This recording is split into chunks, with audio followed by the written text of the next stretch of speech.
Hi, I'm Erica, and I'm back with 15 days of videos. Today, as usual, I'm doing something a little bit different.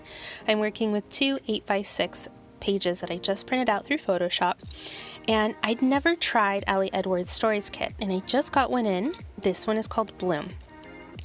And I had my eye on these gorgeous oversized flowers. I thought it would be pretty neat if I just included them at the top of the page and cropped the tops out so you would just see the lower petals hanging through. I also fussy cut that phrase, bloom in your own way, and I'm going to add a bit of yellow from this 4x6 card at the top.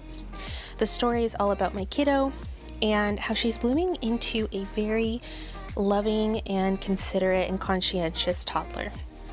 Throughout the day, at any given point in time, you can see some friends or babies strewn about the house.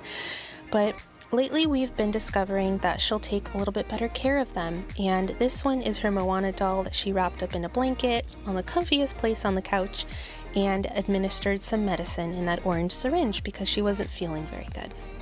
So it just touched my heart, and I just wrote about how she's blooming into becoming such a wonderful person and human being, so I'm honored to watch her journey. And that's it. The pages came together pretty easily. I really enjoyed working with this kit, and I still have a lot of supplies to work through, at least for another maybe 2 or 3 stories. I hope you enjoyed watching, and I see you next time. Bye!